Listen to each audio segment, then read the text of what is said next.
I said to him, do you mind if I just speak frankly to you? He said, sure. I said, look, the thing you've lacked this year, and it may be you just don't have this valve, so be honest with me, but you've lacked empathy. You haven't been the comforter in chief. You don't seem to have that tool in your armory. You just want to be the strong commander in chief. And I said, that lack of empathy is going to cost you because you're up against Joe Biden, who everybody knows from his own personal tragedies has huge amounts of personal empathy for people. And it would go an awful long way. But then I watched him go out the next day and do some press thing, and he was just exactly the same as normal. So I don't think he really has an empathy valve. Well, he's capitalized on being disagreeable. If you're in the public eye like that, and you're a critic, and you want to say what you have to say, and you want to separate the wheat from the chaff, it's useful to be disagreeable. But you can't be disagreeable all the time. It does look to me like this is an Achilles heel for Trump, this tendency to devolve into a very effective but somewhat juvenile bullying. And then combined with that, this proclivity to play the victim, which I really think is stunningly off-brand for him. It leaves everyone on the conservative side in the same position that the radicals on the left want to put conservatives, which is to abandon all faith in the credibility of institutions.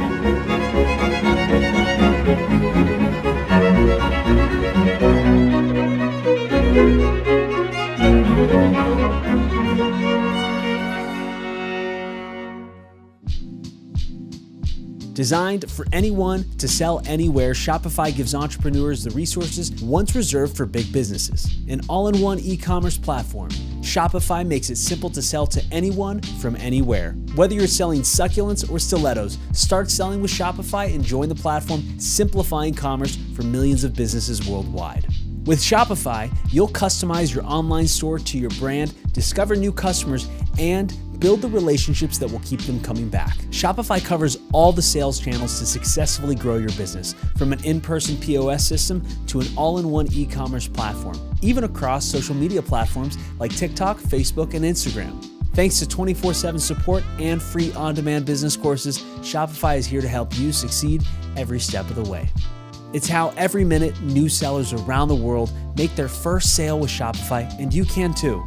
Go to shopify.com/JBP for a free 14-day trial and get full access to Shopify's entire suite of features. Start selling on Shopify today. Go to shopify.com/JBP right now. That's shopify.com/JBP. Hello, everyone. I'm very pleased today to have with me Mr. Piers Morgan. Mr. Morgan is an English broadcaster, although he's well known outside of the UK as well. He's a journalist, writer, and TV personality. He began his career in the UK in 1988 at quite a young age at The Sun, the newspaper. In 1994, at 29, he was appointed News of the World editor by Rupert Murdoch, the media mogul. He was the youngest editor of a British national newspaper in more than 50 years. From 95 to 2004, Piers edited the Daily Mirror and then served as first news editorial director from 2006 to 2007. On TV from 2009 to 21, Piers hosted the ITV talk show Life Stories, the CNN chat show Piers Morgan Live from 2011 to 2014, the ITV breakfast program Good Morning Britain from 2015 to 2021, and was a judge on both America's Got Talent from 06 to 11 and Britain's Got Talent from 07 to 2010. In 2008, he won the Celebrity Apprentice US, appearing with future US President Donald Trump. We're going to talk today about Piers' career, about being a journalist and a celebrity as well, about interacting with celebrities. But I think we're going to start with a brief discussion about an interview that Piers conducted with me in the UK a couple of weeks ago, as of the taping date of this interview and discussion. So it seems to have attracted a fair bit of positive attention, I would say, perhaps for both of us. And what do you make of it? Well, first of all, it showed me what my belief was before I interviewed you, which is that you are an internet phenomenon in all guises. The attention that the interview attracted online was, by our standards of our fledgling show and network of 6 months or so, absolutely staggering. In fact, right up there with my first interview, which was Donald Trump. So I found that very interesting, to go into a world on YouTube in particular, in which you are so dominant and so well known, to see that an interview could be cut up in the way that we did it, with various clips, and see each of them be watched by millions and millions of people. And I found that very interesting. It also played into my sort of sense that the most interesting interviews actually are with people who have something to say. You know, you and I both know that we've interviewed lots of people over the years who often don't have very much to say for themselves, and they could be the most famous people on the planet, but be incredibly boring. I would rather take interesting, controversial, polarizing, perhaps divisive people, or certainly the way that they are portrayed perhaps by the media, and interview those types of people, because it makes for more interesting interviews. So I found the experience of interviewing you fascinating. It lived up to every expectation. It was surprisingly moving. You got surprisingly emotional at one stage, which I wasn't expecting. But I think that it also, I thought, showed you in an extremely good light. And I don't mean that as false flattery. I just think that you came over as, to me, very sincere when you showed that emotion. And it also showed me that even someone like you, that's been criticized a lot as well as praised, that certain things do permeate your skin and do genuinely upset you. And I was surprised by that, but I also thought that appeared to be very genuine. So I thought the whole experience for me, Jordan, was fascinating. I think I said to you, my 3 sons, who are all in their 20s, they were the most excited I'd ever seen them about an interview, outside of Cristiano Ronaldo, our mutual friend from the world of football, which I found very interesting, because they're 3 boys in their 20s, all quite different, but they all watch YouTube avidly, and they perceive you to be the sort of king of YouTube, up there with Joe Rogan and a few others. And so they found it an utterly compelling interview. And they were able to compare it to many that you'd done, and felt that it was right up there with one of the best they'd seen. So I was very pleased professionally that actually I felt I'd conducted a good interview. But I do come back to the basic premise, I think, of any interviewer. You're only really as good as the tools that you work with. And in your case, you came, I think, prepared to be very open, to be very honest, to be emotional. And I found that actually very moving. So you said a couple of things there, I would say, on the technological front that I thought were very interesting. So one of the things about YouTube, I would say, perhaps that distinguishes it in some way from legacy TV, is that YouTube really rewards straightforward, untrammeled, and unscripted discussion. And it's really what people expect on the platform. And the fact that the discussions can go for a long while without any of the somewhat artificial constraints that are placed on the broadcast medium means that people can and are more likely to reveal themselves in all their positive and negative aspects. And I think that's part of the reason that Rogan has become so popular, apart from the fact that Joe always asks questions that are actually questions, right? He's always, in some sense, honestly digging for information, rather than trying to set someone up or play for a cheap laugh or a cheap takedown, which is something that's very characteristic of a certain type of journalist. And that doesn't play well at all on YouTube, interestingly enough. It makes people infamous very rapidly.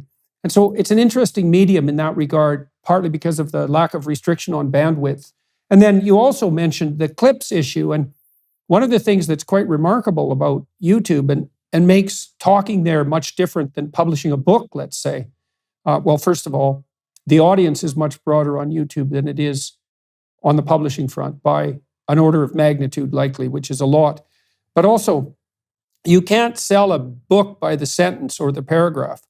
But YouTube videos are infinitely fractionable, and you can clip 1 minute or 3 minutes or 10 minutes or 15 minutes, and there's an independent market for every one of those length of clips. And so that's a very interesting new technological possibility to delve into. And you've seen TikTok emerge, and YouTube Shorts and Instagram, all these social media platforms that have their own culture that capitalize on that capacity to fractionate to fractionate YouTube or to fractionate video.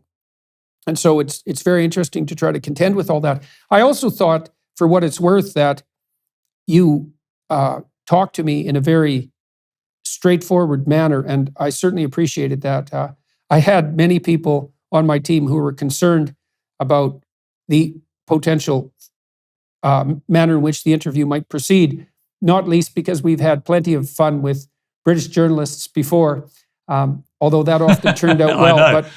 But you also said during that interview, or maybe it was before we talked, that you had been thinking about listening in a way that was somewhat new for you, or at least new in part. I mean, everybody learns as they go along. And so I was curious afterwards about what exactly that meant, because I really felt that during the interview, you did listen to me, and that we had, and vice versa, hopefully, and that as a consequence, we genuinely communicated. And I think that was part of the reason that made the interview successful. Yeah, I mean, it was my middle son, who's a young actor and photographer, and listens avidly to YouTube. And most of your stuff he's watched in recent years, most of Joe Rogan's stuff he's watched. And he said, "Dad, look, you can't do your normal sledgehammer act. You can't just go in and start interrupting every 5 seconds like you normally do," which is it's a fault line of mine. It works well, actually, when you're interviewing a politician who's trying to obfuscate or answer different questions or simply avoid the one you're asking. Sometimes you do have to be slightly bully boy in the way you interrupt a politician to get an answer out of them. So it's a different technique. But actually, the point that my son Stanley made to me was that, said, "Dad, if you want to get the best out of Jordan Peterson," he said, "trust me, you have to listen." And so that was constantly in the back of my mind. He was actually at the back of the studio, as you know, with my youngest son, Bertie. And he was adamant that that was the way I would get the best out of you. And he was completely right. And it was a learning curve for me. And it might sound slightly odd that I'm getting to this stage of my life, 57 years old, and been a journalist for, since I was in my early 20s, to suddenly learn the art of interviewing. But I've been through many guises as a journalist and interviewer. When you're a newspaper interviewer, as I was for many years, or I did big interviews also for GQ magazine, often the interviewer can talk a lot to get a one-line revelation. So you can keep talking, keep talking, and then lull your interviewee into saying something that maybe you were trying to get. It's a very different discipline on television or on any form of on-camera interview. And I was also struck by the fact this wasn't the first person who'd given me the advice to listen. I remember the great Sir David Frost, who did, with the Watergate interviews with Richard Nixon, some of the great interviews ever seen in political journalism. And he always said to me, the most powerful tool of any television interviewer is silence, because the interviewee will always fill that void. At some stage, after 1 second, 2 seconds, 3 seconds, 4 seconds, an interviewee will fill the gap. They won't just sit there in silence too. And sometimes the most powerful revelations you can get from people come when they have their own moment to really think about what they're going to say, and they say it. And if you're too busy, as you said earlier, and I've been very guilty of this myself, of talking too much, expressing your own opinions, not really listening to what the person is saying, then you can sometimes miss these moments of real gold, which come actually from the power of silence. So I think that, I think the experience I had with you was really informative to me of when you're interviewing somebody, obviously very intelligent, obviously very used to doing interviews, perhaps coming with a slight sense of suspicion after what happened with you on Channel 4 News. And I watched that interview live, as I told you. And I just felt in that interview, I know the interviewer, Kathy Newman, and I felt that she didn't really know who you were, hadn't done quite enough research into what you really felt and what you really thought, and had made a series of presumptions about you, which you were able to bat away quite quickly. And it made for very uncomfortable viewing if you were a Channel 4 News viewer, because it was quite clear that you were slightly on parallel lines. So I think that, I found our experience really, really good, actually. I felt that had I done my political interview technique with you, I think you would have clammed up. It would have been, well, you wouldn't have clammed up, but I think it would have been a much more confrontational exchange, which I wasn't seeking to get, because I actually agree with a lot of what you say. So to me, it does depend who the interviewee is.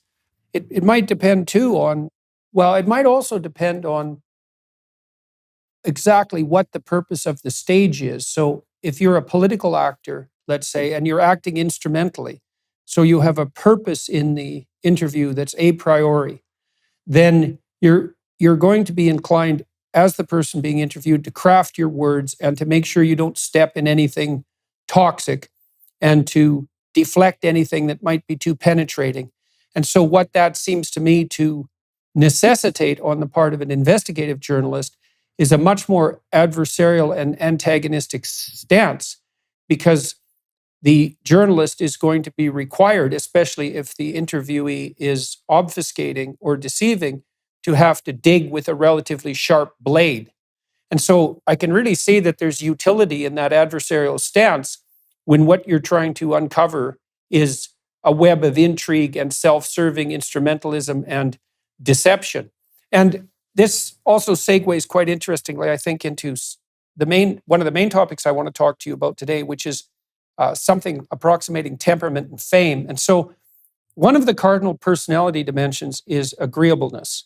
And agreeable people, it's really a maternal dimension. And agreeable people are compassionate and polite. They're very interested in people and in serving people. And it's likely a dimension that maximizes the capacity to take care of the weak and the infirm and infants and the outsiders. And now, the disadvantage to being agreeable is that you can be taken advantage of because you can't stand up for yourself very well, partly because of your self-sacrificing nature, let's say. And so you can be a pushover and then become resentful and angry and bitter and feel that you're in an unfair world, giving all the time and never receiving.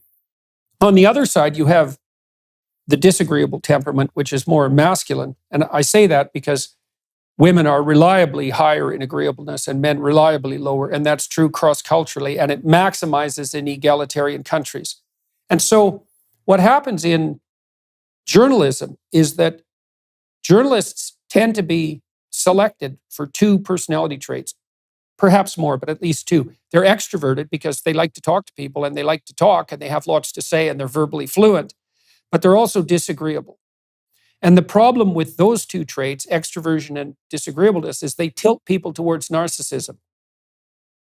So, and it's, what was it, Nietzsche, I think the German philosopher said, great men are seldom credited with their stupidity. And so you need these traits of extroversion and being disagreeable to put yourself in the public eye and to enable you to be adversarial. But there's a set of probable sins that go along with that. And those include the sins, let's say, of narcissism. Now, if you're conscientious and you keep your word, you can ameliorate that. Like, I like having disagreeable people around because they will tell you what they think. They don't pull any punches. And that can be harsh and even callous at times, but at least you get the damn information. Whereas agreeable people are always trying to keep the peace at any cost, including the cost of their own well-being. So in your situation, this is what I'm very curious about. You have to be adversarial and you have to be antagonistic to the degree that you're uncovering deception and obfuscation and those sorts of things, to the degree that you have to counter the tricks that people are bringing to bear on the situation. One of the things, I guess, that makes YouTube different, and Rogan in particular, is I don't think Rogan almost never talks to people who are doing that. Right? I've talked to him, for example, about speaking with politicians, and he tends not to speak with them. And I think the reason for that is that he's not interested in that adversarial discussion. And he doesn't want his platform to be used for people who are trying to score political points. Now, and fair enough, and that's worked very well for Rogan, and I understand exactly why he does that. And I don't like to conduct adversarial interviews either, but it's still the case that there is a need for that adversarial conduct on the journalistic front if part of the role of journalism is to keep dishonest narcissists as honest as possible. And so obviously one of the things that you're attempting to calibrate properly, I presume, is, well, how much you listen and allow the conversation to unfold, and how much you dig without digging too much and without being an utter prick about it, right? Because obviously it's possible to go too far on that front. And my suspicions are that you also have the temperament to be able to engage in a fight And without that, you can't be adversarial. So how, you said you're still learning to do that. The silence issue is interesting too, because I think that's particularly tough on broadcast TV because you're called upon, in some sense, to fill every valuable second. And then to let a pause occur, you have to be willing to risk the potential price of dead space. And that's quite intimidating if you're, well, using up valuable broadcast space, which isn't such an issue on YouTube, let's say. But there's very weird constraints in broadcast TV that people aren't aware of when they're just watching it. And so tell me about the adversarial relationship and how you think you've managed that positively and also negatively. Yeah, I mean, I'll give you two great examples, I think, where I got it right and then got it wrong. One was when I was at CNN and Sandy Hook happened, the mass shooting at the school. And I'd been editor of the Daily Mirror back in the UK in 1996 when the Dunblane school massacre happened in Scotland, where 16 young children were killed by a lone gunman. And so I had, at the time, campaigned in the UK for much tougher gun control measures, which all were passed by a combination of left and right-wing governments, John Major's and then Tony Blair's. So it was much easier here to affect change because very few people actually had guns. So I was under no delusion that America is a very different culture to be waging a similar campaign. But what it brought back to me when Sandy Hook happened were the emotions I had when Dunblane had occurred and how horrific it was and how just this idea of 16 in Dunblane and 20 children in Sandy Hook having their lives snuffed away by some maniac with a gun, that it seemed to me unconscionable that any society could not want to effect some change to stop it happening again. And yet recently in America, we had another mass shooting in a school, almost identical in the way that it was carried out, and nothing had been done since Sandy Hook. So if you take the apocryphal, I think it was, Einstein quote of definition of insanity as doing the same thing over and over again, expecting a different result. Well, also I would say the definition of insanity is doing nothing again and again and expecting the same thing not to happen. So when I blew up at CNN at the time against the NRA, for example, it came from a position of real raw emotion. I can think of only a handful of times in my career when I've been rendered to tears by a news story. Dunblane was one of them, and Sandy Hook was another. So I was being driven by genuine raw emotion, no question. And I think in the early stages of my coverage of that story on CNN, it really resonated with people. People thought it was very powerful, it was compelling, and I was broadly right that something had to be done. But I would say I slightly over-egged the emotional souffle.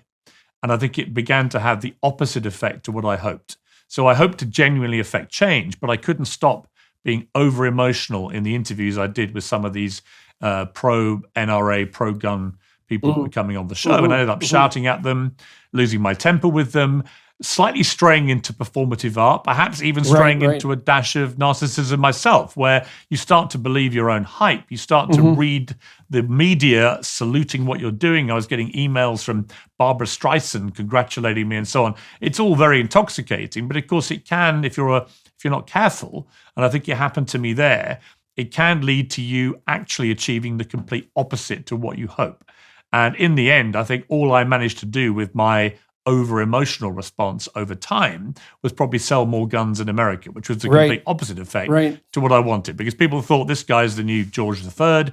He seems to have forgotten we got rid of the Brits with guns. We don't want a guy with this accent telling us how to lead our lives, etc. And I would say similarly, in the UK, in the pandemic, in the first wave in early 2020, I built up a reputation pretty quickly for skewering British politicians on air in a very, very aggressive and volatile manner, in which I felt they were completely dropping the ball collectively as a government, making a series of catastrophic and deadly mistakes. And I saw it incumbent on me to try and almost hammer them into making better decisions. And for a long time, I think I would say that I did a very good job of that. But again, I think towards the end, I overdid things a little bit. And when I look back at some of the later interviews, I was perhaps trying to recreate the theatre of what had Yeah, gone on before, yeah, which was very yeah. organic and real. And when you start to recreate something that's organic, it ceases to be organic. And so I think those were two good examples where a lot of people would have been cheering me on. But also, in both cases, what happened there in the UK was the government actually pulled all their ministers from any interviews with me for 8 months. They just did a complete blanket ban. And that doesn't help anybody, because then my viewers don't get served by anything. They have no ability to hear from people in government about what's going to be happening. So I felt in both cases that I let myself down in the end, albeit with the right intentions. And the danger line for anyone that does that kind of interviewing is where it strays into performative art rather than organic anger and emotion. So I don't regret the early emotion and anger, but I do regret the way it strayed into something a little different. And I think that's a really interesting lesson for people. If you're going to do those kind of slightly more volatile interviews, and I do think sometimes you have to as a journalist. I like passion in journalists. I like emotion. But never lose track of actually what you're doing and how you're feeling, and never try and replicate something that you've done before, because it will always come across as slightly fake. Okay, so let's take that apart a little bit. So the first thing you said there was that when you're being lauded by a lot of people for your actions, first of all, we might point out that it's useful to take that seriously, right? Because one of the things you want to see in someone is that they are responsive to social response. The person who's not responsive to social response is either completely unskilled or psychopathic, or maybe is in a different category altogether, where they can handle public response appropriately, which is very, very difficult. So you had every reason, if people were responding positively to you, to assume that what you're doing was broadly regarded as positive, and therefore might even be positive. But then you said it enticed you in an egotistical direction to some degree. So I spent a lot of time trying to understand Adolf Hitler psychologically. And in some sense, I would say, trying to develop some sympathy for him insofar as that was possible. And I think you develop sympathy for people by putting yourself in their position.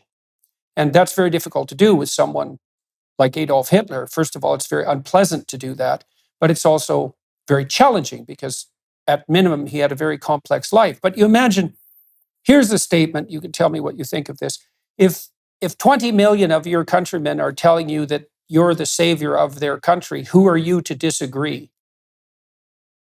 And so you wonder why someone like Hitler could have his ego blown up to the proportions that it became blown up to. And the answer is, well, do you really think that you'd be able to resist the positive blandishments of so many people?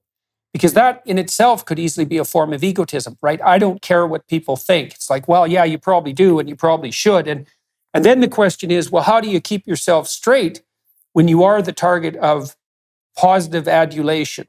And so one of it, you said you should know what you're doing. So one possibility is, and I think I learned this mostly from Carl Jung, is that you need to distinguish yourself from the principles for which you stand, right? Because so one of the things that happens to me quite often is that people tell me how helpful my work has been.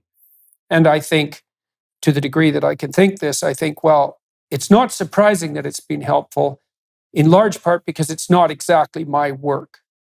A lot of the things I've learned, and perhaps the vast majority, no doubt the vast majority of the things that I've learned because I've studied great thinkers, who in turn had studied great thinkers. And so I've been able to derive a certain amount of wisdom, and I'm able to communicate that, but I'm doing my best to ensure that I separate myself from that wisdom. And that's a hard thing to do because, of course, here I am as a person as well. And the ideas that are being transmitted through me are focused on me at that moment for that reason. But it's very difficult. That's the idea of rendering unto God what's God's and unto Caesar what's Caesar's, in some sense, right? Is that you have to. So you remember, it's okay to attract the positive attention because it reflects well on the principles that you're trying to espouse. But as soon as this becomes about your status and your specific success, and you're instrumental maneuvering in the world, then you replace what is being praised with yourself. And that's a sin of pride. And the consequences of that is that you'll definitely fall into a pit. And on that point, it's interesting. You've made me think of something very specific, which I think is a good example. Tony Blair was a very successful British Prime Minister for many years. He was elected for 3 terms. But I remember after 9/11, he flew to the United States and he spoke to Congress and said we would stand shoulder to shoulder with the American people. And Congress gave him a lengthy standing ovation. And it was an image that went around the world. And I could almost see Blair in Congress standing there taking this extraordinary adulation from the most powerful room in the world, and then basking in the glory of his position here as the great supporter and defender of the United States at their most difficult hour. And it was almost like he puffed up visibly in front of us like a peacock. He was loving He was loving this attention, albeit in a very serious time. And then you cut forward to the Iraq War within 2 years. And I'm absolutely convinced that Tony Blair's ego drove him to wage that war, to go along with the Iraq War, when every part of his legal brain, he was a lawyer, and his slightly left of center political brain would have told him this was insanity, that actually to go it alone without a United Nations second resolution, which would be endorsing military conflict, that without that, this was mad. And I had many conversations with him at number 10 Downing Street in his flat, where we literally would share a beer and have a chat about all this. And I could see that it was the problem he dug himself was that from that moment he became the peacock, opening his wings proudly to soak in the adulation of the United States, that he then felt almost a duty to go along with whatever action the United States government took, even if it was against the British national interest, and even as it turned out, if it turned out to be pretty much a disaster, the Iraq War. And I genuinely think it was the process you've just described, where the initial instinct of going to Washington, standing shoulder to shoulder with America was absolutely correct. So the praise that he was getting was completely justified. But it then turned him into something which I think, looking back, he must surely regret. He probably would never admit that, but I saw it happen to him, where the ego needed to continue to be praised by America, and he had to make a calculation. Do I go with the Americans on this Iraq War journey, or do I do what the British people want me to do, which is to not go on that war? 1.7 million people marched through London, many of them carrying placards, which I had produced as editor of the Daily Mirror, which was the Labour supporting newspaper, and he was a Labour Prime Minister. And these placards said, "No war." And you'll see, if you go back and look at the footage, you'll see thousands of people clutching Daily Mirror placards. So he and I had a real split over this. And when I look back, it was exactly the way that you just described that process, where initially correct and then sucked in through ego and perhaps a bit of narcissism into a place he would never have instinctively wanted to be. Right. Well, okay, so let's talk about this politically and theologically for a minute. So I was in the UK, in London, when Queen Elizabeth passed away, and it was quite remarkable to see the response. It was quite something to see the Brits put on this amazing show, which happened very rapidly, which is extremely well organized and very, very, very well done, very beautiful, and which I believe attracted more viewers on TV than any event in human history, which is really saying something. And I really like the monarchical system because I think the Queen serves a confessional role for politicians. She'd reigned over 13 different prime ministers, and you could imagine that it would be very useful for someone who's in a position like Tony Blair or any other prime minister to have to go face this woman who's seen everyone from Churchill to the president, or to the present prime minister, Liz Truss, and to feel themselves in some sense less dominant and less powerfully positioned than at least someone in the room, and to have to do that on a regular basis. And that strikes me as a replication in the secular realm of what confession and the search for redemption and atonement was when it was practiced religiously. Let me tell you a story.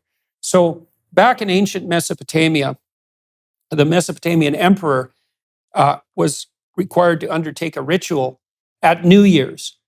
And I believe that a fair bit of our New Year's ritual mythology, the death of the old year, the old man, and the rebirth of the baby, they're echoes of this Mesopotamian structure.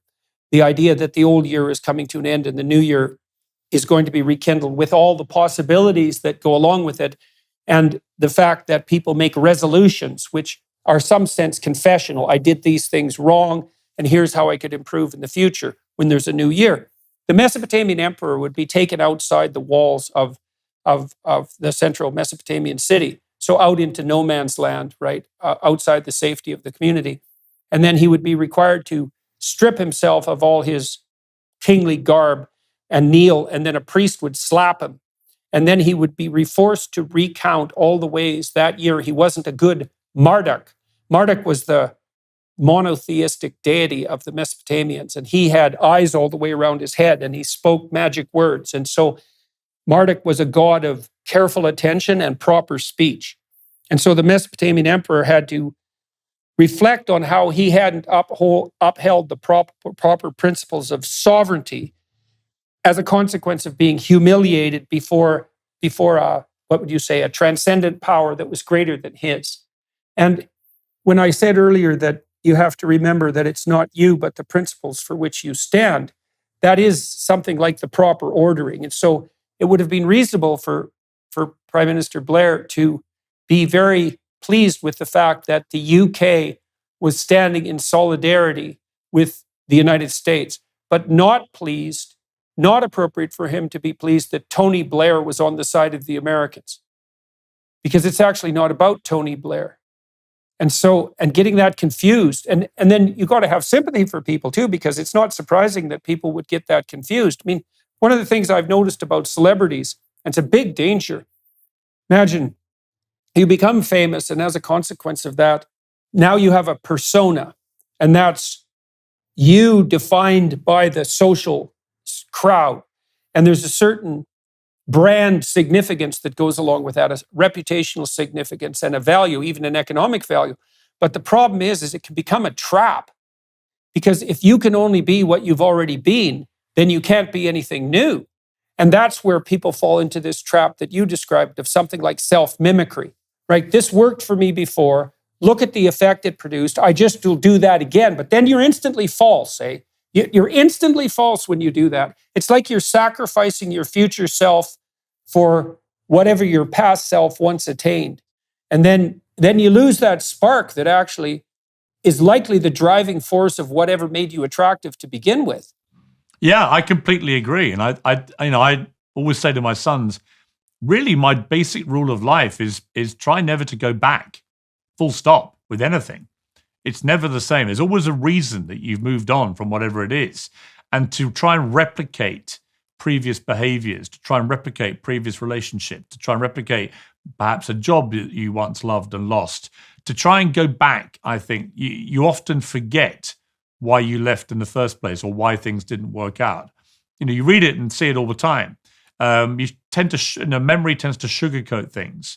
Right. And it's only when you actually, if you do allow yourself to fall back into these previous habits or behaviors or whatever it may be, that you then realize it wasn't what you thought. And the mind, I think, plays tricks with you a little bit. So I think that, I do think particularly with politicians, particularly with sportsmen, entertainers, that you're right about the brand thing, is they can very quickly get pigeonholed as to this or that or this. And then they start to play up to the thing which they were originally identified as being. And maybe it was what they're actually like, or maybe it wasn't. But either way, it becomes a very difficult thing to then escape from. You become tagged with that. I know pop stars who are still seen as the nicest people in showbiz. I know them to be utterly horrific. Conversely, I know people I've met in business or politics who have terrible reputations, but actually are very nice people. So it's an interesting thing that public branding of people can be instantaneous and very long-lasting and often completely wrong. But the danger for any public figure is to try and play up to your caricature. Now, I think the one saving grace you can have is self-awareness. to me, there are two types of public figures: those who've got self-awareness and those who don't. I think that I have a big persona, a big, perhaps slightly caricature persona sometimes. I like to deliberately antagonize and create debate and so on. But I always do it with a sense of self-awareness. And the times I described to you earlier, where I've slightly lost the plot and become a performative theatrical artist, if you like, rather than a proper journalist, of when I've forgotten the self-awareness streak, when I've been driven by adulation and praise, usually, into thinking that somehow, right, this is the new me and this is great and I'm going to be this person, rather than just being honest with yourself about who you are. You know, I think I'm pretty aware of who I am, warts and all. And some of the traits which other people see as being in me disagreeable, I'm very relaxed about. In fact, I'm less relaxed about some of the more positive traits. You know, when people say, "Oh, you're such a nice person," well, it sounds almost brand damaging to me. I don't want to be just nice. I can't think of anything worse than being nice. I'd rather be challenging. I'd rather be right. It's a shallow virtue. Yeah, and why would you aspire to just be nice? It seems to me that people who are inherently known as nice people, A, they rarely live up to that brand, in my experience, in terms of high-profile people I know. And it must be an unbearable pressure to constantly wake up every day and think, I have to be nice all day. When in fact your natural and more honest instinct may be to be disagreeable from time to time, because that's what you're actually feeling. And often you'd be right, by the way, to be feeling disagreeable about something. So I do think that, I mean, I think I was just struck by something you told me when I interviewed you, that you felt as you've got older, you've evolved and you've learned things about yourself. And I feel exactly the same way. I'm not the same person I was. I think I still have the same sense of virtues which perhaps were instilled in me when I was a child by my family. I had a very strong family, a very strong upbringing. But I do think I've evolved as a person. And I do think if you don't evolve as a person, I'm not sure what you're doing here. It's, you know, the world's a tough, difficult, complex place. And you should evolve emotionally as you get older and hopefully in the right direction. I think you turn into an actor. So I've spent a lot of time analyzing pop culture, and I focused a lot, as many of the people who are watching and listening to this will know, on analyzing the great Disney animated classics, which were extraordinarily influential, popular productions. And one of the movies that has struck me most particularly, although I don't think it's the greatest of the Disney movies, is Pinocchio. And there are a number of, so Pinocchio is a puppet.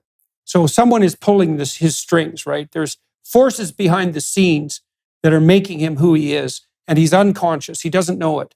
But he has a good father who is a very positive figure, who sends him out in the world to free himself of the behind the strings marionette players. And he faces a number of temptations. And there's 4 cardinal temptations, which I think are extremely well laid out. One is hedonism, narrow and shallow hedonism. And that's played out in the scenes of Pleasure Island. And the consequences of becoming a narrow hedonist is that you end up as a voiceless slave. That's how you end up turned into a donkey that can do nothing but bray, sold as slaves to work in the salt mine. So that's the fruits of hedonism. Another scene that perplexed me for a long time was that Pinocchio is enticed into being an actor. And I thought, what in the world does that mean? Because the people who made this movie were obviously Hollywood types, and what's so wrong with being an actor? But the answer is to be found in the discussion that we were just having. If you're playing a role and you're doing it as a fictional character, and you're playing a role in a movie, let's say, and everyone knows that what you're doing is fictional, that's one thing. But if you're an actor who's attempting to play a role for your own egotistical gratification, then that's a catastrophe. And what happens in the Pinocchio movie is that he is enticed into going on stage as a puppet, and he does a wild dance and tangles himself up in his own strings and ends up face down in front of the crowd, and then also enslaved. One of the other temptations, just interestingly enough, because it's germane to our current culture, is that the fox and the cat, who are agents of Mephistopheles, essentially, also entice Pinocchio into playing the sick victim. And so that's actually how they entice him originally to go to Pleasure Island, to become hedonistic. They tell him that he's sick and unable and has been victimized and needs a break. And as a consequence of his poor victimized position, it's perfectly okay for him to be narrowly and self-servingly hedonistic. And so it's a lovely narrative layout of the sort of plethora of moral problems that beset people as they try to transform themselves, let's say, into real boys, because of course that's what the movie's about. And it's very interesting to sketch out the nature of those temptations, this acting temptation. You see celebrities become their own mimics. Like Elvis, in some sense, became an Elvis imitator by the time that he ended, he came to the near the end of his life. I mean, he could still put on a wicked performance, but you could see that immense pressure, the category pressure building around him. And you can imagine how intense that is, especially perhaps at the time he lived, because he was a singular celebrity. There's lots of celebrities now, but there were much fewer back then.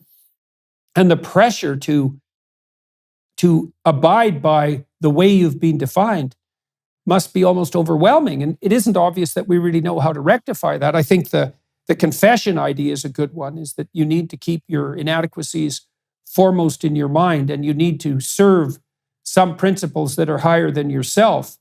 But that's easy to say in the abstract. It's not so easy to actually do it when you're the one being tempted. Yeah, I think you also rightly said you have to have people around you who perhaps are disagreeable enough to be completely, bluntly honest with you.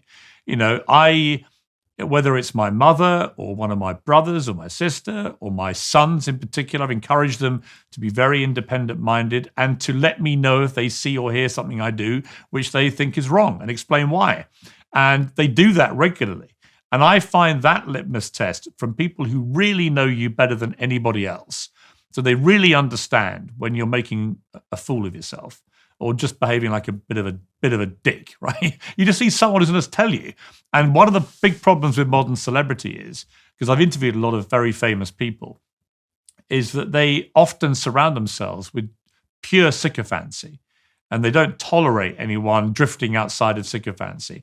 Or the teams around them are so fearful of losing their very cushy jobs that they render themselves as useless sycophants permanently to avoid upsetting. So they may almost be wrongly second-guessing the people they work for, who might be perfectly okay people, because they think if they're not sycophantic, they're going to lose their job. So there's constant kind of pressure to blow smoke up the derrieres of these people, which doesn't help the stars themselves. It certainly doesn't help the people who work for them, who are behaving in such a ridiculous manner. And the celebrities I know who I think really thrive over a long period of time, they always tend to have people in their entourage who are straight talkers, who literally will say to them in front of people, stop behaving like a dick.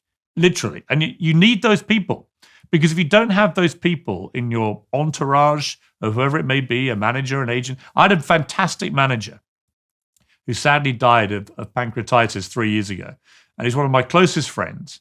And he transformed my career. He was the one that put me on Celebrity Apprentice, which I won. And that led to joining CNN and replacing Larry King. And then the morning show. He did all these things for me. And we were very, very close. And he died literally 4 days after getting ill with pancreatitis. It was horrific. But he was the one really who would call me sometimes, having watched me on the morning show, watch me in LA at 11 at night. And he'd see or hear me do something which he felt he had to say something about it. And he'd call me and say, you shouldn't have said that. That's not you. That's not what you believe. I know it isn't. And the way you phrased that, the way you went after someone, he hated if he ever felt like I was punching down, not up. Yeah, right. He felt I was at my best when I was basically producing Robin Hood TV, where I would be the Robin Hood figure looking after the downtrodden against the sheriffs of Nottingham, be they from energy companies or political parties or, corrupt tycoons, whatever it may be. He said, you're at your absolute best when you're Robin Hood. Right. And when you start to behave like the sheriffs of Nottingham, it's not you. It's not what's in your heart. I know you. And B, it's performative bullshit, which you shouldn't be drifting into. And it doesn't work on any level. Now, I really miss that in my life, that guy, having those kind of conversations. Because, I have to respect the person to want to listen to it. So when you lose someone like that in your life, it's really difficult because I had such huge personal respect for him. And I knew we'd been through an awful lot together. He nearly died 10 years before. He'd been in Cedars-Sinai Hospital for 3 months with a staph infection. He'd been in a coma. He wasn't expected to survive. He'd had the last rites and so on. And when he came out, he got fired when his company merged. And I was the only one of 50 clients who went with him. So he went from being one of the biggest power agents in Hollywood to one client, me. And then we rebuilt things very successfully. So we had a real bond professionally and personally. But I think everybody needs someone like that who knows you and knows when you're not being yourself. Well, that's a beneficial adversary. That's the translation, by the way, for the word that God uses to describe Eve in the Garden of Eden. Helpmeet means, in the original Hebrew, it means beneficial adversary. And it's someone to have around. This is what a marriage can do for you too, if you're fortunate, because you have someone there who can help you calibrate your aim as a consequence of continued disagreement in some real sense, because there isn't much difference between disagreement and thinking. This brings us to two things, I would say. So there's an immense push in our society right now to insist that identity be entirely subjectively defined, right? Which means that, as God said to Moses, I am that I am. And that's a very dangerous thing for people to take upon themselves, to say, I am to be treated only the way that I define. And we just spent a fair bit of time outlining why that's so wrong.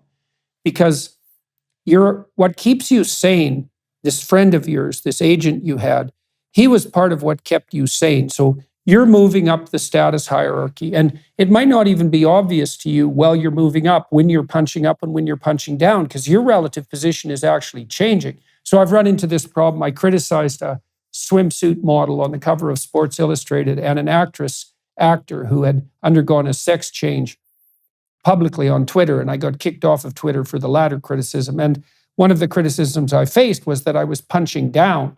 And it didn't really occur to me when I was making those comments that I was punching down, because the actor or actress that I criticized was quite famous in, now I'm having pronoun trouble, in her own right.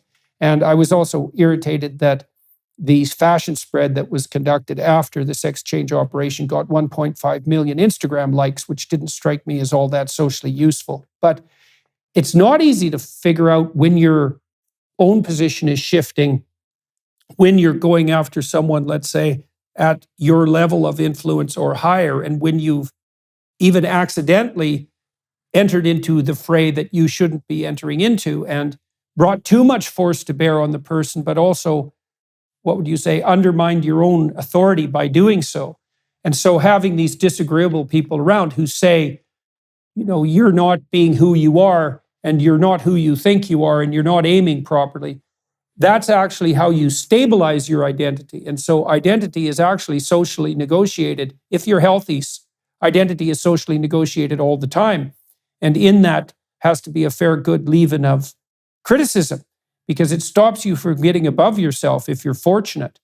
And so you have to listen to how other people define you. But then you run into the adulation problem, perhaps. And then if you listen too much to how other people define you, well, that's its own egotistical trap. So, but having people around, I'm fortunate, because my wife is very sensible and she's an astute, beneficial adversary. And my kids are like that too. And I have a lot of very good friends who are, what would you say, they're forces in their own right. And they're perfectly willing to tell me when they think that I haven't conducted myself according to the standards that I would like to abide by. And it's unbelievably useful while navigating a complicated situation. And it is, in some sense, the definition of sanity, right? Is to have enough feedback around you that's balanced so that you move forward on the right path. That is not subjectively defined identity. That's one of the things that's so pathological about that insistence, because that just swallows you up in the ultimate egotistical solipsism. If you can be whatever you say you are from moment to moment and no one has any right to object, how do you think you're going to turn out? You're going to inflate like mad until you burst. That's definitely the case. Speaking of disagreeable people, you worked on America's Got Talent with Simon Cowell. And I really like Simon Cowell for what it's worth. I mean, he's got this tremendous capacity to give credit where credit is due, which he does very well. And as far as I can tell, 100% genuinely, I think, and I'd sure like your comments on this, that the America's Got Talent, the Got Talent platforms have brought a tremendous amount of ability to light. And it's really quite remarkable to see him flip from this disagreeable critic who puts up with pretty much zero nonsense to someone who's completely floored when someone comes out and is genuine and truly talented. I really like the shows, the Got Talent shows. I watch them quite a lot. They often bring me to tears, which turns out not to be such a difficult thing, but it's quite something to see people suddenly reveal something about themselves that's so utterly stellar. And I really like watching Simon impose his discriminating judgment, especially in a world that thinks that all discrimination and judgment is pathological. And one of the consequences of that is that he can bring all this talent to light, this true talent. What did you enjoy working with the Got Talent shows, and why did you do that? And tell me about the judge process. I'd like to know more about the whole background enterprise. Yeah, so I'd known Simon a long time from when I was the show business editor of the Sun newspaper, doing a lot of pop culture stuff. And Simon was trying to basically be a record company A&R man, flogging records and trying to get a paper to write about them. So I got to know him, liked him very much. He was a great force of personality. He wasn't on television then. No one knew who he was outside the music business.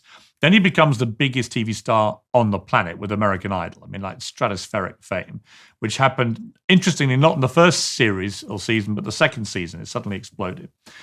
And so when he took me out for lunch after I lost my job editing the Daily Mirror, and it had all been a big controversy here. We'd published some photographs of British troops purportedly abusing Iraqi civilians illegally, which had just followed the Abu Ghraib scandal in America, where their troops had been doing the same thing.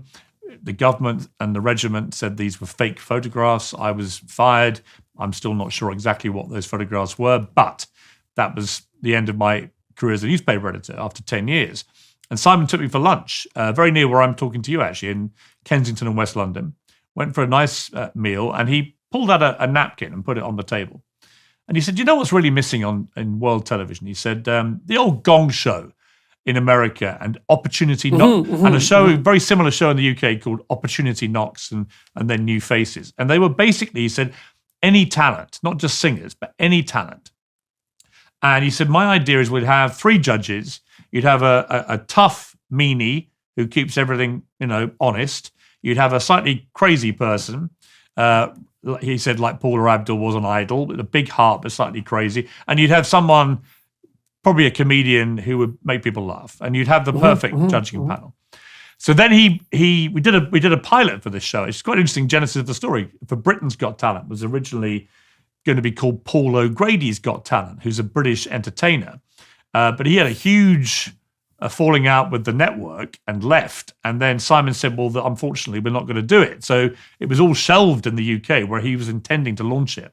6 weeks later, I'm thinking my brand new primetime TV career is over before it even started. And I get a text from Simon saying, Piers, I've just sold the rights to Got Talent to NBC in America. They want to repackage it as America's Got Talent, which I immediately thought was a brilliant idea to sort of wrap the flag and the country and patriotism around this show. And he said, I can't be on it as a judge because I'm on American Idol. So I need to find somebody as arrogant and as obnoxious as me and judgmental, and your name has immediately sprung to mind.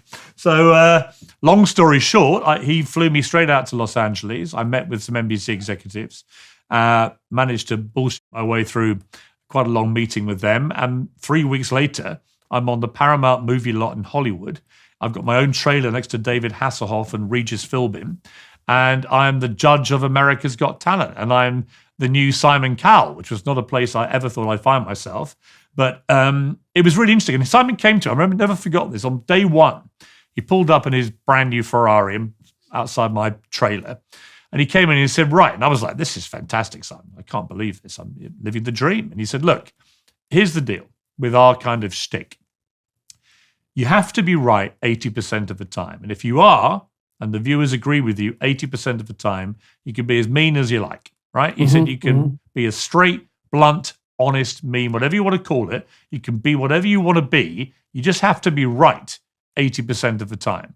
Because if you're mean or tough or ruthless and you're wrong a lot of the time, the act doesn't work. Right. And it was an act in a way. In a way, talent shows are theatre. Obviously, you've got people performing on stage and whatever. But I always tried to be, and I think this is a key thing I think about public life generally.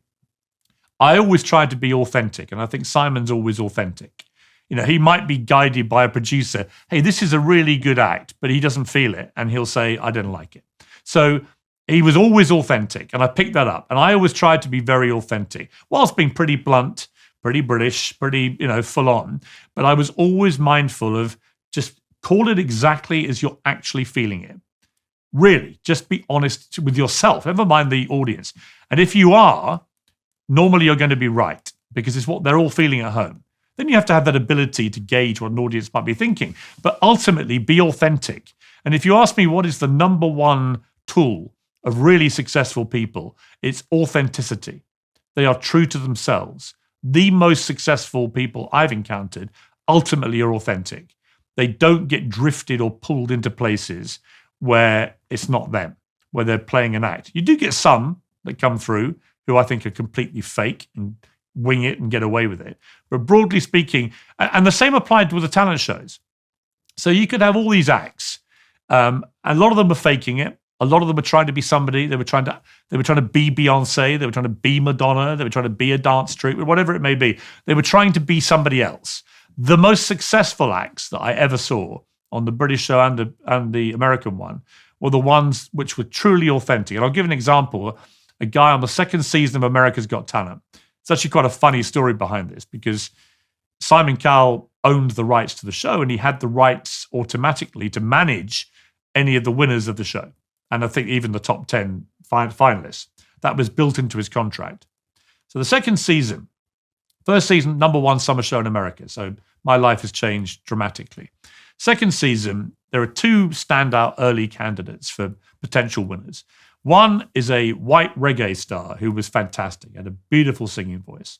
And Simon literally was radiating the word ka-ching every time he heard him perform, because he thought this guy is a money-making machine right in front of me. He looks the part, he sounds the part, amazing singer, carries himself great. But I was more drawn to the complete opposite, which was a guy called Terry Fator. And Terry Fator was a slightly overweight, permanently sweating, ill-fitting suited guy who had gone up and down America for 20 years in his van, earning $500 a week at most, doing a ventriloquist act.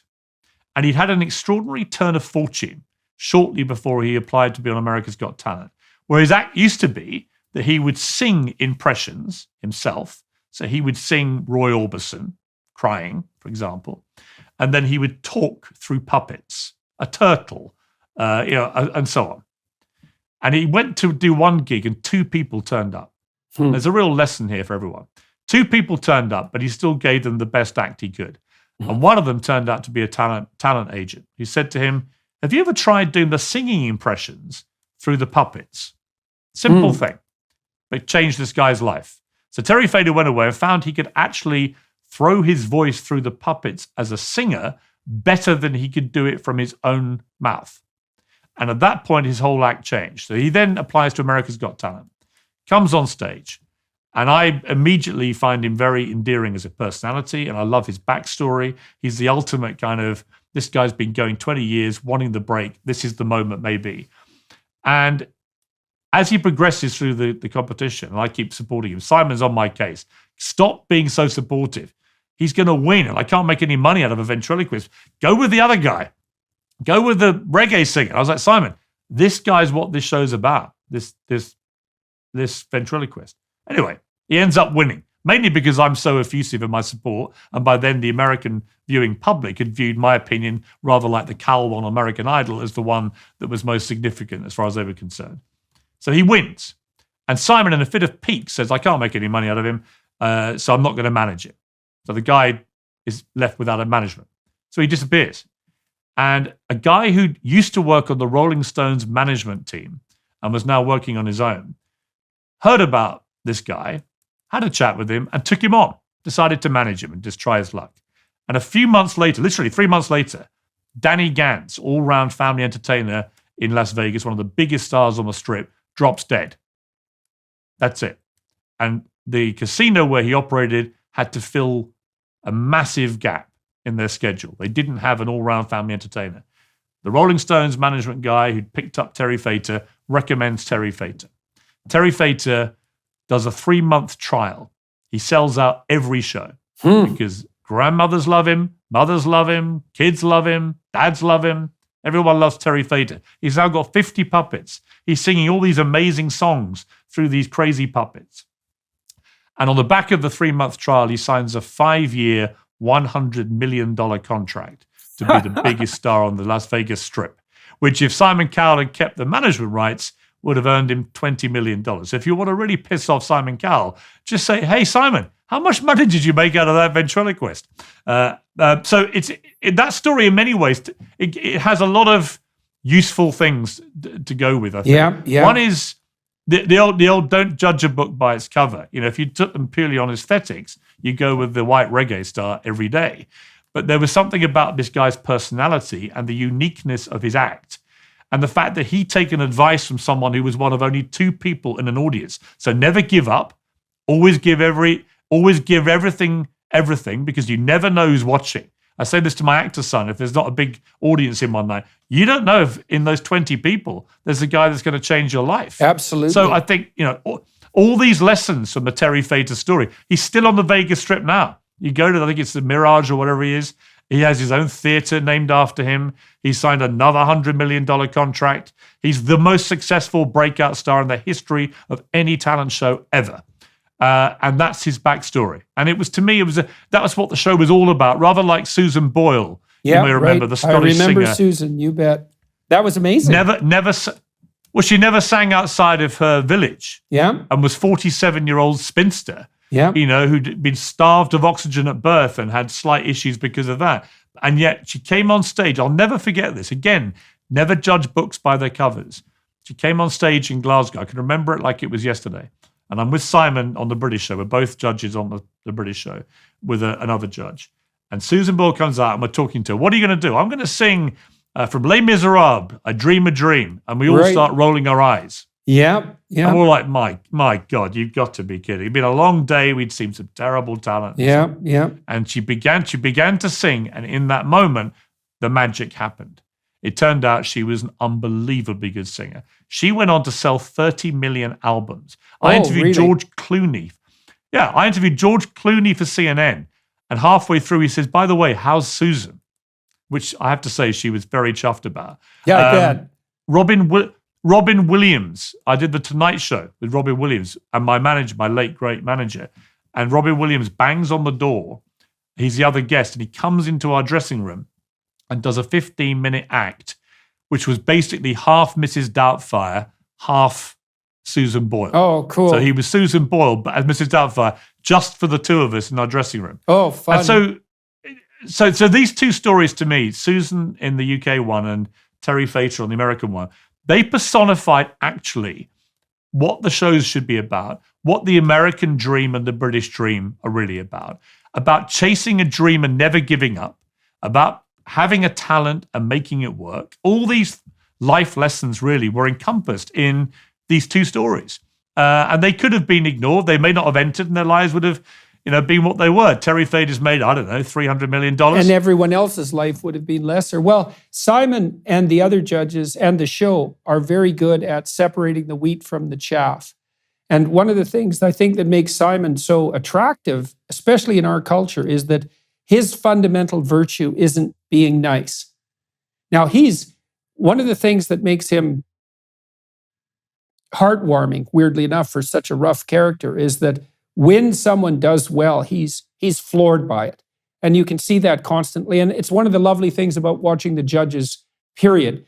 I mean, the judges have their personality peccadillos, and the fact that you have assembled the judge panel to reflect a variety of different personality types is very interesting. And you can see that the judges have had long days and that sometimes they're a bit more initially critical and suspicious than they might be, but that makes it human. But to see everyone on the panel truly light up when someone knocks it out of the park, that's so cool. And I think it's such a service to people, not only the people who whose talent is being revealed, but to everyone that's watching. It's not surprising to me that the show has become so popular. It's extraordinarily well done. And I think Simon, his ability to like or love talent so much that he's willing to state forthrightly when it's not there, which was also the role that you were playing, that's truly something to be commended. I also think that part of the reason that this show is so popular is because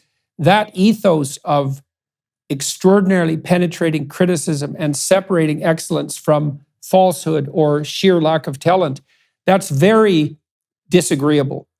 Because these people come to the show and they're hoping, sometimes genuinely and sometimes narcissistically, that they're going to have their dreams validated. But if they're talentless and narcissistic, they're going to hit a brick wall very hard. And it's not that easy to be that brick wall.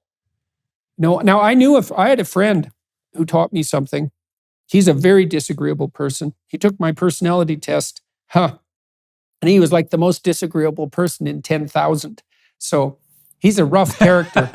He looks like a pirate. I like the sound of him already. Yeah, well, absolutely. Well, corporations used to hire him to go in and clean up when things had got messy.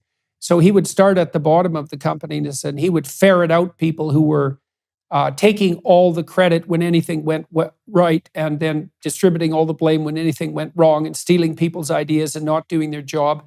I talked to him one day. I had to deal with some issues in my lab. I had students who were underperforming, and the higher performing students who were doing their job were getting demoralized because of that. And so I had to do something about it. And I really don't like firing people. I'm not someone who likes conflict at all. I don't like it at all. I don't like it prolonged, and I won't engage in it in the long run. So I tend to settle issues right now because I don't want it to propagate. But I was talking to my friend about firing people. I said, I really can't stand it. How do you manage it? Because you fired hundreds of people. He said, I really like it. And I thought, oh, well, I've never heard anyone say that before. And he said, yeah, I go into these companies and I find these people who are exploiting everyone around them and making life miserable for everyone and trying to gain credit where no credit is due and being narcissistic and manipulative. And I ferret them out and I stop them and it's just fine. And I thought, good for you. And his career has been very interesting because he has his own independent business and he's very good at it. He's an engineer, but he's moved from corporation to corporation playing this role. And he starts in the lower rungs and then moves up. And then as soon as he moves up high enough to start to, what would you say, threaten the powers that be, who also might be behaving in a corrupt manner, they fire him. And then he has to go do that at a different place. But he's also one of the people I have around who's been very useful at, let's say, calling me out when necessary, and who will definitely make his opinion known when it's necessary to make it known. And he does that in search of excellence, and that's the thing that's so cool about America's Got Talent and Britain's Got Talent. Simon said to you that you had to be right 80% of the time. And you said in order to do that, you had to rely on your authentic judgment. And people will forgive judgment and see that it's necessary if it's authentic and not self-serving. And I think those shows have really fulfilled the mandate of bringing hidden talent to light, which is a very noble cause, maybe the most noble cause in some ways. You can also have moments in there where people, I can think back to one example. There was a young lady who did a rock violin act where she played electric violin and danced and sang, and it was all pretty crazy. Very unusual. I like the unusual part, but I didn't think she was quite ready yet for fame and fortune. Her name was Lindsay Sterling. And I was pretty mean, actually, probably unnecessarily. And I said that whilst I found her act interesting, I did think at points she sounded like, I think I said a sack of rats being strangled, right? So it's pretty full on. That's a little, yeah. Pretty mean. And everyone's booing, and she's like, a sack of kittens being strangled. Well, yeah, exactly. It was the fact it was rats that made it even worse. So it all, it was all very sort of dramatic, and it was a quarterfinal, I think, and she left, and she was upset. And afterwards, I was a little bit like, maybe I went a bit far. It blew up on Twitter and so on. But she's now a really successful act, like incredibly successful, touring around, and she now has a tombstone on her stage act with my face on it. So she never forgot the strangled rats line. And it has R.I.P. Piers Morgan. I flash up a couple of times. It gets a huge ovation from the crowd. They all know the backstory. And in a way, sometimes you could see that you could be very mean on people. And sometimes in life, you can be mean on people who can't take it. And you might regret it because it has a negative impact on them. When I was a newspaper editor, I could be pretty tough, pretty ruthless sometimes with staff if I felt they're underperforming. But I learned over time there are certain types of people who respond well to criticism, even to very tough criticism. And there are certain types of people who just don't. And you've got to work them out because actually they can all be talented. There's just some people can take it and some people can't. Some people thrive and fuel off it. I just played a pro-am golf tournament called the Alfred Dunhill Links up in Scotland. And it's probably along with Pebble Beach in America, the most prestigious pro-am. You're playing with professionals in a £4 million tournament. And for the first 2 days, I played the most shocking golf probably seen in the history of the tournament. Haven't played much in the last few months, been working too hard, it was all a nightmare. And on the last day, I played with a Belgian professional called Thomas Peters. And he said, Piers, how do you want to play it today? How do you want to get on? I said, just sledge me, which is criticize me harshly. Every time I play a bad shot, I want mockery, I want taunting, I want laughter. I want you to be all over me like a cheap scent. So he did. He reveled in his role. And I played the best round of my week because actually what I needed was somebody to do that rather than somebody politely going. So when I myself worked for an editor, he was a pretty infamous newspaper editor called Kelvin Mackenzie at The Sun. And he said the most annoying trait about me was he could give me a monstering, as he called it, where he would scream abuse until his neck's bulging. And an hour later, I'd bounce back into his office with a hot story and a smile on my face. And he found that completely annoying because it was not what he wanted to do. He wanted to trample me down for a few days. But he then said he knew then I would have what it took to be a newspaper editor. And I do feel in society, we have moved so far away from that kind of atmosphere now in workplaces that I do wonder, what about people like me who genuinely thrive and get fueled by harsh criticism? Is that happening anymore? Are there any workplaces left in the world where anyone is allowed to be exposed to tough critiques? Have all talent shows now gone way too soft? Do you ever see a really harsh, strangled rats critique, which might fuel the contestant to then go and be a huge star to prove you wrong? In other words, I really feel this, that with my old talent show hat on, things have moved so fast and have gone so much softer, and in my view, so much weaker. And that's not because I don't think some people can't take it, because some people can't take it. So you've got to be mindful of them. But what about the vast swathes of people who actually revel in that kind of atmosphere, who revel in noise and aggression and passion and criticism? It fuels them, inflames them, makes them better people, makes them better at work, makes them better perhaps in their lives. I don't know the answer, but I think the pendulum has swung way too far. And we're now becoming such a saccharine, uninspiring, unpassionate, collective workplace in particular, where the slightest joke told out of turn leads to you being frog marched to human resources. I just feel like it's gone way the wrong way, and the talent shows actually have moved with that. But everyone on a talent show now is great, even when they're terrible. I scream at them. I catch them occasionally. My daughter loves watching Britain's Got Talent. She's 10. And she said, Dada, they're terrible. Why are the judges all saying that was great? I went, because they feel they have to. It's like, because if they don't, someone's going to say, well, you're damaging my mental health. Well, fine. I can respect mental illness. But come on, you're going on a talent show in front of millions of people, and you want me to respect your mental health by not criticizing you? If you're not talented and you go out on the public stage, eventually that's going to catch up with you and devastate you. And so it's better to have an early warning. Well, speaking of disagreeable people, let's talk about Donald Trump. Now, you've known Trump for a very long time, and you worked with him. Now, did you meet him for Celebrity Apprentice? Is that what was that like? And tell me about Mr. Trump, and let me ask you some questions if you would. So you have a very lengthy experience with him. So I met him first on America's Got Talent. He appeared as a guest star, I think, introducing one of the shows. And I met him briefly backstage, and he was intrigued by me because he knew that Rupert Murdoch, who was somebody he greatly admired, had made me the youngest newspaper editor for 50 years. So he knew about that part of my background, and that was all he was interested in, really. It was like, oh, so Rupert, you're one of Rupert's guys, right? So that's how we had a sort of immediate early connection. Then I entered Celebrity Apprentice, which he was obviously the host of. And it was a pretty fascinating experience looking back, because night after night, I ended up winning the show pretty much by behaving how I thought Trump would want me to behave. So I read The Art of the Deal, his book, about 4 times before I went out there, and just played it tough and hard and to win, which I knew would be all traits he would find impossible to say were not good things. To the degree, actually, that when I won, his last words were, Piers, you're arrogant, you're obnoxious, you're possibly evil, but you beat the hell out of everybody. You're my Celebrity Apprentice. When he won the presidency, I sent him the same note.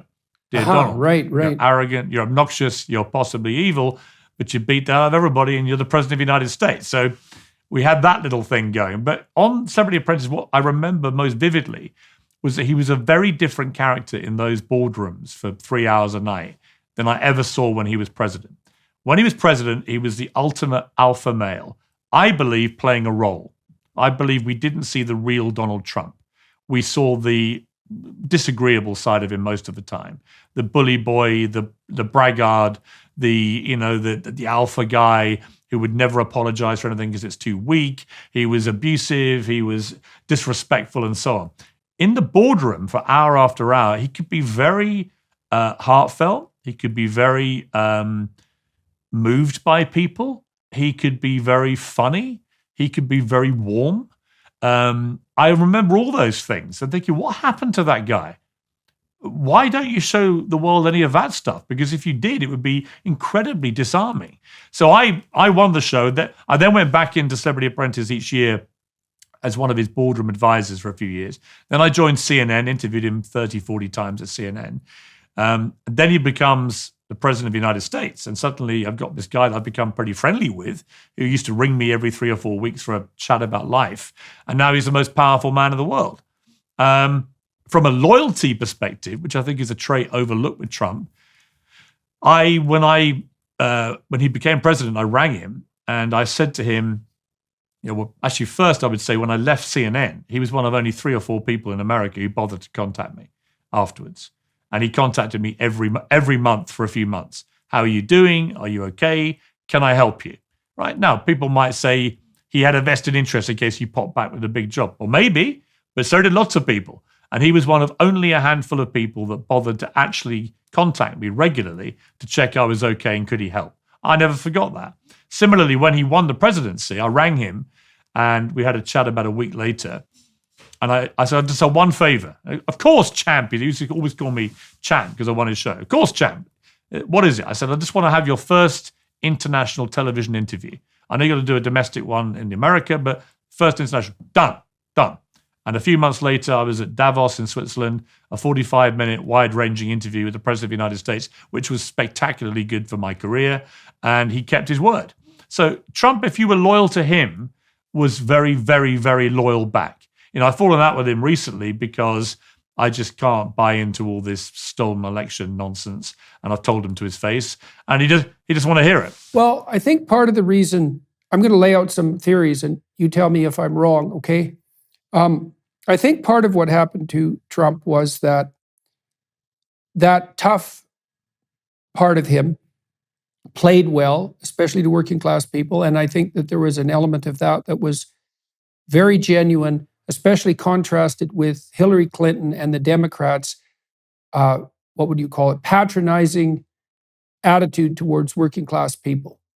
And Trump could speak to people directly, and he had that bluntness that disarmed them in some sense and made them believe that he was, at least in many ways, dealing an honest hand. Now, he suffered a tremendous amount of assault through vitriol when he was running for president and when he was president, probably more than any president that I can remember, including Richard Nixon, who I think might have run second for having most abuse dumped on him. And whether or not that's deserved is independent. I think in Trump's case, it was over the top in quite a remarkable way. And so I think that probably elicited more of that bullying behavior that might be perhaps a weakness. I've been trying to understand him. And the bullying, the last interview you did with him, I believe, one of the things I noted about Trump was that he would do something about every 10 minutes that was markedly out of the ordinary conversationally. And so I watch for that because I'm a clinician. And so I always watch people talk to see when they're going off script, let's say, because there's always something underneath that.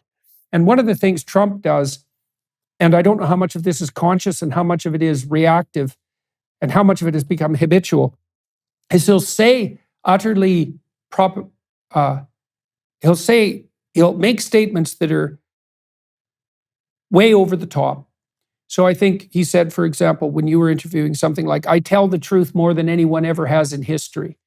And then he said about 10 minutes later, something like, I've run the best administration in American history.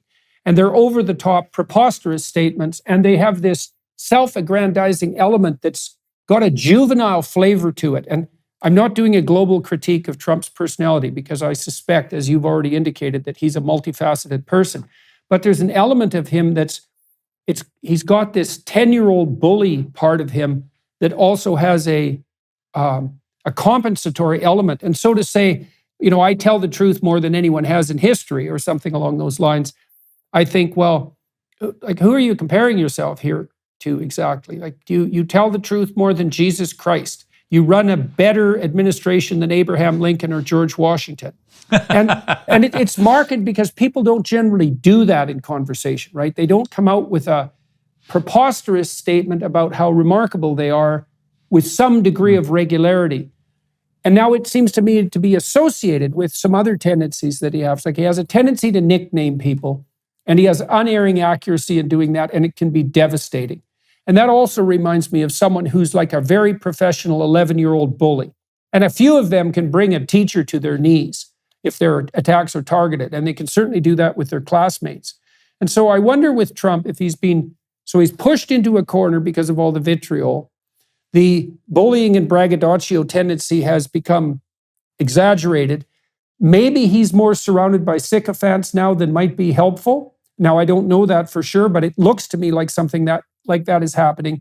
And he's trying to calibrate himself, even during your interview, because he comes out with these statements, something like, well, look at how wonderful I am.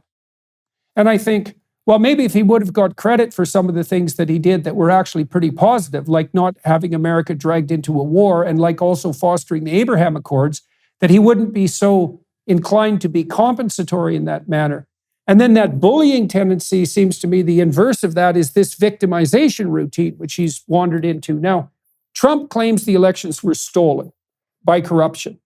And I would say part of the reason people find that credible is because the American left-wing establishment and the liberal establishment, for that matter, were unbelievably vitriolic to Trump and stooped pretty much to anything in order to devalue and criticize him, no matter how unfair and how over the top. And that generated a fair bit of sympathy on people's part.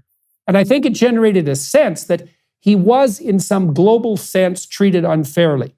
But I can't see that there's any legal evidence that's been compelling that he's been able to bring forth that the elections were legally conducted in an improper and corrupt manner. And so then what I see happening with Trump is that he's fallen prey to the very victimization narrative that he purports to stand against. And so he's gone off brand. It's like, well, Mr. Trump, you're the winner. You're the guy who doesn't have things stolen from him by callow fools. You're the leader of the free country. You can stand up to the dictator of North Korea and to Vladimir Putin himself. You're a winner. And that's your brand. And yet the election was stolen from you. And now your story is it was stolen and everything's corrupt and all the institutions are corrupt, which is exactly what the left-wing radicals are saying. And there's very little positive messaging tied up in that, and it's hamstringing the Republicans. And so, well, that's how it looks to me. And so I'm wondering, you know Trump very well. Am I not giving the devil his due in this situation? Am I off in my analysis in some important way? No, I think you're spot on. And I think some interesting points you raised there. I mean, I've always thought Trump is a unique character in that he has the thickest skin of anybody I've ever seen in public life and also the thinnest skin. So he'll react with ridiculous oversensitivity to every slight and come out punching, but he's able to withstand the kind of pressure or scandal that would engulf and destroy every other politician I've ever encountered. So he's a unique hybrid of thick and thick skin. I think that his book is very educational, The Art of the Deal. It's a really entertaining read and actually has a lot of good business stuff in it. So I recommend people, if you just want to read it, it's quite fun. Remember, he's a real estate tycoon in Manhattan. His whole persona for 50 years before he became president was to show off, embellish, and exaggerate everything. Every one of his buildings, you can imagine the pitch. This is going to be the greatest building New York's ever seen. That was in his DNA. So it's perfectly normal for me that he would take those kind of natural traits to the presidency and continue to be self-aggrandizing in the way he was about his buildings. He'd done it for 50 years. That's how he squeezed big prices for his buildings. Everything was the best and the greatest ever seen. Yeah. Well, that's part of that American salesman routine, right? I mean, that's deeply embedded in the American DNA. Right. He's not the only New York real estate tycoon who's like that. Trust me, I've met a few. But I also think that he also in the book says if somebody punches you, punch them 10 times harder. Right? That was in his DNA too. Trump has come from a rough old school of New York business people where the ones who survive and thrive are the ones who, if they get hit, metaphorically or perhaps even physically, they hit back 10 times and harder. That's always been Trump's way. So if you insult him, he'll come for you hard. And if you can survive that, well, good. But many people, including all the candidates in 2016 on the Republican side, they couldn't withstand the nicknames. I mean, the nickname thing was fascinating. To watch him call Marco Rubio Little Marco, and you suddenly thought, wow, he is quite little, isn't he? Low energy Jeb, about Jeb Bush. But Bush couldn't work out whether to carry on being himself and potentially radiate low energy, or what he ended up doing, which was being sort of like a hyper bunny, going way too far the other way to contradict the rumors of being low energy, and he looked completely insane. So Trump was able, and lying Ted about Ted Cruz, crooked Hillary, simple tags they found very hard to struggle. Yeah, he was very good at that. He's a brilliant marketer. Mm-hmm. He knows how to sell things. He knows how to market things. And he knows how to do it in a very damaging way to opponents. And he is look, he always said to me, people want me to change. Because I said, why don't you dial down the Twitter rhetoric a little bit? Just try to be a little bit more appealing to middle America, to the independents perhaps, who are not like diehard MAGA fans. And he said, why should I dial down anything? I've become the president of the United States, despite being the most underqualified candidate in history. Why should I change?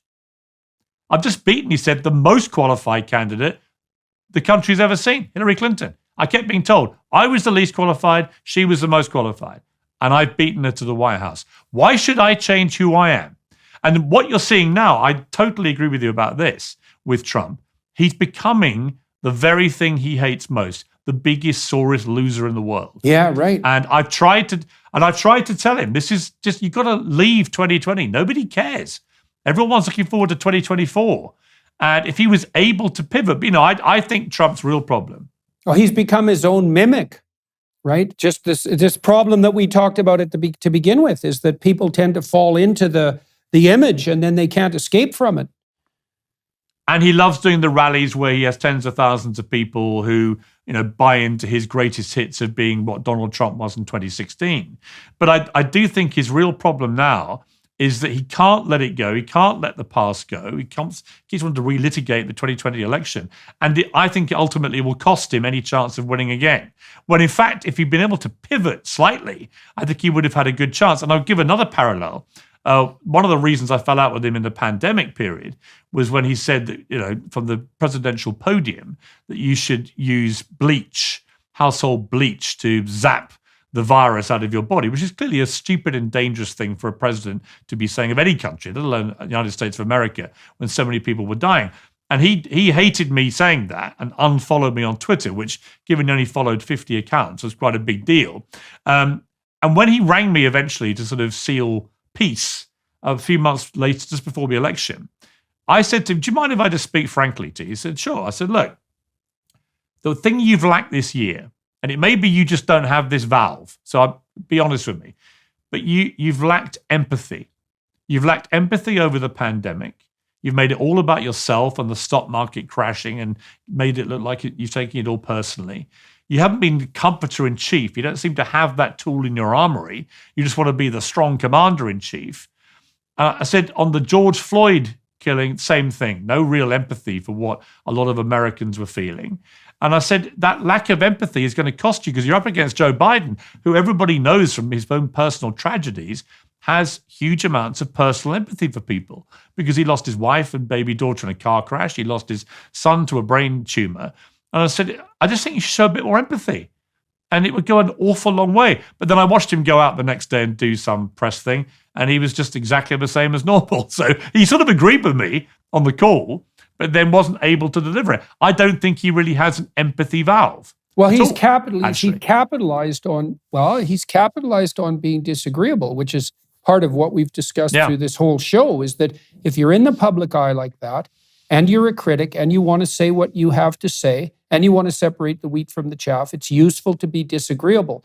But you can't be disagreeable all the time.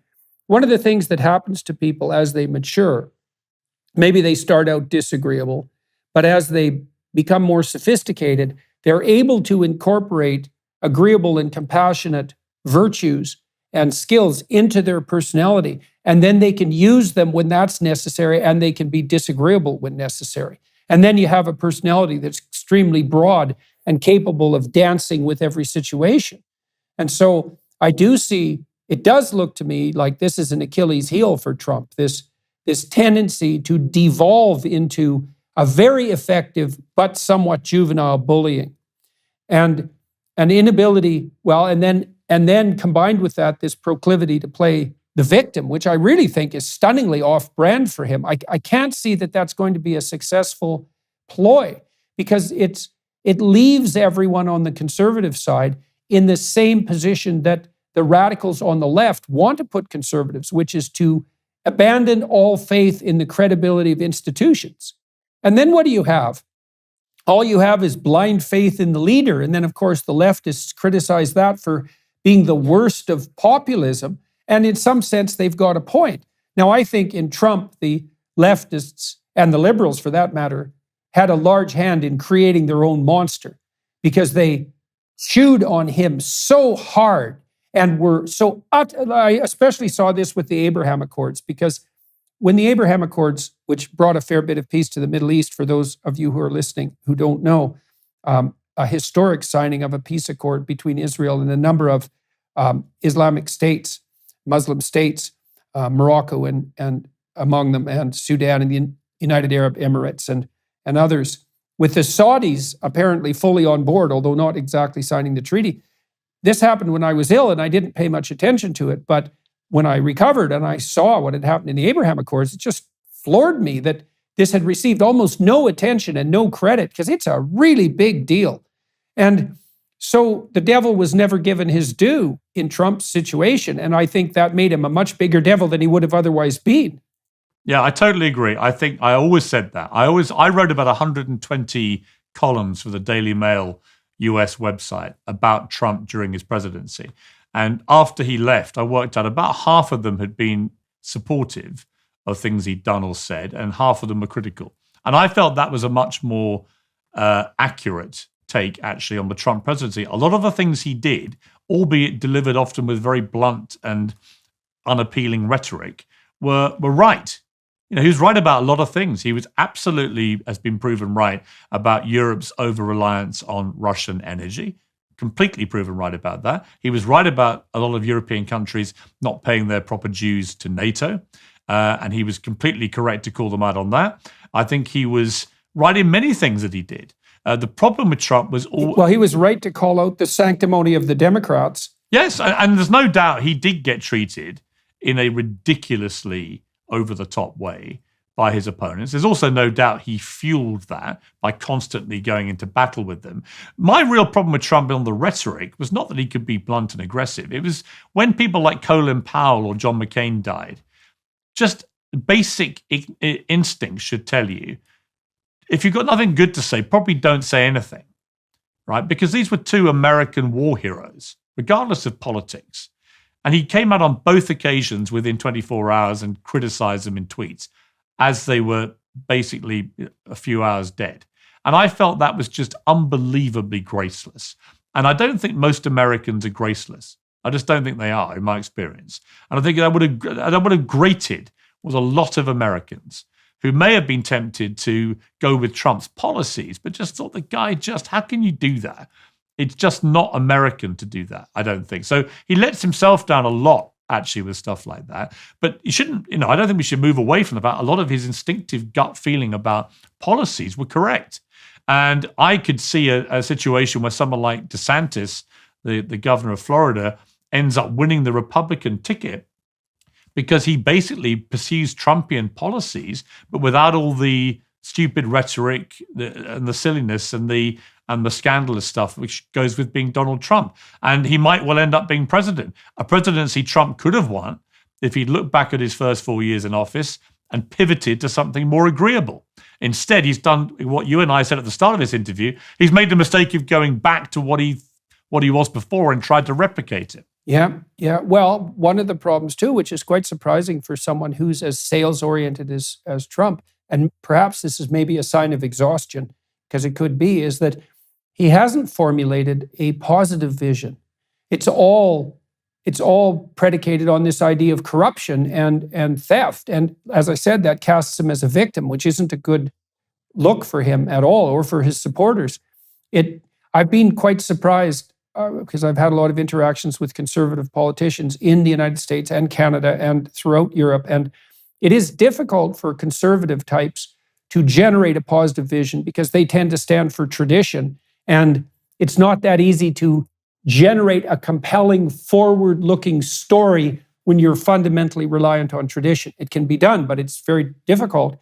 But it's sad and upsetting to see that Trump hasn't been able to reinvent himself for this next election. And I do think that one of the best possible outcomes might be that DeSantis can take some of the energy that Trump generated and move forward in somewhat the same manner with less of the juvenile overlay. Yeah, the key thing I'd say about DeSantis, which I've noticed, apart from the fact his resume is very impressive. This guy went to Yale and Harvard Law School. He was the senior legal counsel to the commander of SEAL Team 1 in Fallujah during the Surge, which was the year that America lost most of its soldiers in that war. He's an incredibly well-qualified guy. He also has a strong personality, but he has a respect for the system. He has a respect for the presidency. When Biden has had to deal with him on disasters and things, there's a mutual respect there, which I just never saw with Trump, really. He would rather shoot himself than be like that. And I think that he has a respect for the office. I think if DeSantis lost an election, he wouldn't spend the next few years claiming it had been stolen. So I think that he has a respect for democracy, which Trump doesn't have. Trump has a respect for it as long as he's winning. Yeah, well, so that's a example of putting not yourself, but the principles for which you stand forward. And it is necessary, if you're a politician, to have due respect for the institutions and traditions that you serve, because they are larger than you. And if you don't believe that they're valid, although they need to be modified in the details, if you don't believe that they're valid and they gave rise to you, then there's an internal contradiction there that's not trivial. And so, well, it'll be interesting to see if the Republicans can negotiate this through the next election cycle coming up very, very quickly without shooting themselves in the foot over the schism in the Republican side over Trump. So I guess we should probably bring this to a close. We've been talking for as long as we're supposed to talk. And so it's good to end, I think, on the DeSantis note and to end with that analysis of Mr. Trump, which I hope was relatively even-handed and productive. I would like to thank you very much for, first of all, the interview that you conducted with me, which I was very, was I pleased about it? I thought it went extremely well. I thought I had an opportunity to say some of the things that were necessary to say, and I enjoyed very much talking with you and meeting your sons as well, and appreciated the opportunity that you presented to me And I appreciated the opportunity to talk a little bit about the so-called incels, these disaffected young men. I was talking to a friend, what would you call it, an associate, someone who has knowledge of Olivia Wilde, who had recently made comments about me being king of the incels. And it's probably worth pointing out that she married a multimillionaire prince. And so, right, so she's the absolute epitome of female hypergamy, that hypergamy that makes females very judgmental in their choice, as they should be. But for her to have nothing but contempt for men who are struggling forward to try to make themselves attractive to women is a sign of a kind of deep narcissism that, on the female side, I would say, that deeply affects our culture. And so it was good to have an opportunity to clear some of that up. I've talked to lots of young men around the world about how they might make themselves more attractive on the friendship and career and dating front. And that usually has to do with telling them that, well, they have to subject themselves to that harsh judgment. And if all the women are rejecting them, either because they're too timid to put themselves forward, or they don't have anything truly to offer, which is something like productive, stable, wise, judicious generosity in the highest order, why would they expect a woman to make herself vulnerable, especially on the childbearing front, to them? And so if everyone is telling you that you don't live up to the necessary standard, well, then you can demolish the standards, or you can put yourself together. And one of the things that's been really heartening on that front is that many of the young men who have been listening to the ideas I've been generating and promoting have, in fact, put themselves together. And they come to my shows and they're standing up straight and they're dressed in often a three-piece suit. And now they frequently have a girlfriend with them. And they say something like, I decided to start being authentic and tell the truth. And I decided to adopt some responsibility and to grow up. And all of a sudden, everything's better. And the problems I had are going away. And so that's the solution to the incel problem. And demonizing people for being lonesome and isolated is not exactly helpful because it's actually quite a tough problem to solve. So anyways, it was a pleasure meeting you and talking with you, and say hello to your sons. And I will. They'll be thrilled to hear that. Yeah, you can thank them on both our behalfs for their wise counsel. And I've tried very hard again to listen in this conversation. So Stanley in particular will be very happy with that. He'll be taking all the credit. Well, for two extremely noisy people, we probably listened a reasonable amount.